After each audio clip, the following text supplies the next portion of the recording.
వ్యవసాయం లాభం కోసం కాదు, ఒక హాబీగా చుట్టూరా ఫెన్స్ వేసుకుని చేస్తూ ఉన్నాను.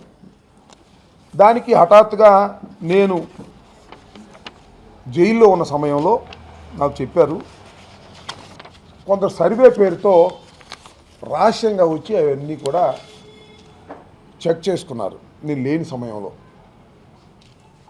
ఆ తర్వాత నాకు ఒక నోటీస్ ఇచ్చారు. ఎవరు? మండల సర్వేయర్ ఆఫీసర్ ఎంఆర్ఓ ఆఫీస్ నుంచి నాకు ఒక నోటీస్ వచ్చింది మొన్న ఈ మధ్యన.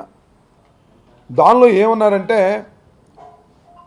మీ పొలాన్ని మేము సర్వే చేయాలి, మీకున్నటువంటి పొలాన్ని మేము సర్వే చేయాలి, పోయిన నెల 28వ తారీఖు 2 గంటలకి మీరు రావాలి, మీ డాక్యుమెంట్స్ అన్నీ తీసుకురావాలని ఒక నోటీసుని ఎంఆర్ఓ ఆఫీస్ నుంచి నాకు సర్వ్ చేశారు. దానికి మేము రిప్లై ఇచ్చాం.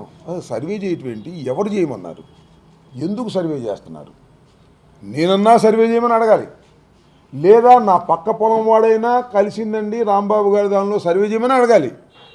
ఎవ్వరూ సర్వే చేయమని అడక్కోకుండా మీరు ఎందుకు సర్వే చేస్తున్నారు అని చెప్పి మళ్ళా మేము ఎంఆర్ఓ గారికి ఇచ్చాం, ఇది ఇల్లీగల్ అని. ఆ తర్వాత మళ్ళీ ఒక నోటీస్ ఇచ్చారు. దానిలో రాజుపాలెం మండల తహసీల్దార్ గారు ఏమంటారంటే, regional vigilance and enforcement officer గారు దీన్ని చెక్ చేయమన్నా అంట. Regional vigilance and enforcement officer గారు దీన్ని చెక్ చేయమన్నా అంట. దేనికై అంటే, దీనిలో ఒక గెస్ట్ హౌస్ ఉందట, దీనిలో ఒక స్విమ్మింగ్ పూల్ ఉందట, అందువల్ల దీన్ని చెక్ చేయాలి అని చెప్పేసి మళ్ళీ నోటీస్ ఇచ్చారు. This is also illegal. దానిలో స్విమ్మింగ్ పూల్ లేదు, ఒక బావి ఉంది, ఒక గెస్ట్ హౌస్ లాంటిది ఒక పెంకుటింటిది ఉంది. ఉంటే ఇది కట్టుకోకూడదా మా పొలంలో?